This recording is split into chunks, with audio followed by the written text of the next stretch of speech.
se nga njëherë ne që jetojmë jetën e kësaj bote, nuk e kuptojmë mëshirën e Zotit ndaj nesh. E do ta kuptojmë kur dalim përpara Zotit. Shumë herë në jetën tonë, ne nuk e kuptojmë se Zoti po na mëshiron. Edhe pse ndoshta nuk arrim atë që duam në këtë botë. Faktikisht ai po na mëshiron. Në një formë apo në një tjetër. E kjo më bukur kur do të duket ditën e Kiametit. Si pejgamberi alayhis salatu wassalam ka thënë, Allahu xhalla xhelalu mëshirën e tij e ndau në 100 pjesë. Një e hodhi në këtë botë, nga dita e krijimit të saj deri në ditën e shkatërimit të saj.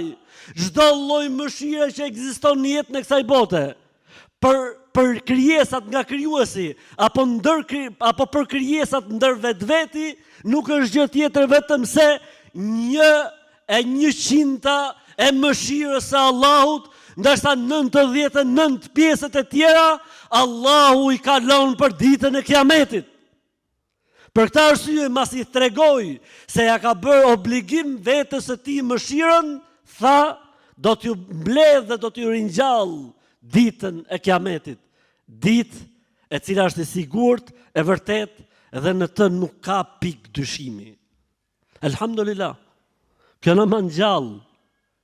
Kjo na jep energji, kjo na jep shpresë. Se gjithë secili prej nesh e njeh mirë veten e tij.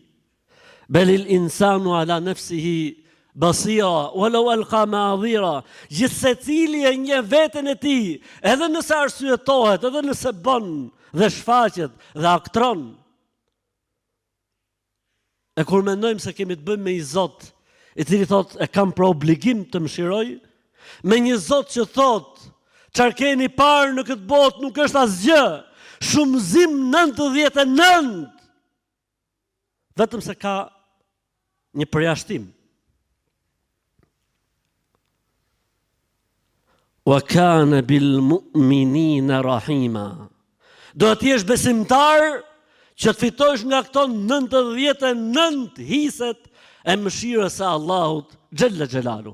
Allahu na bof për besimtarëve të mirë, e dorëzofshim shpirtin ton si besimtar të vërtet. Amin.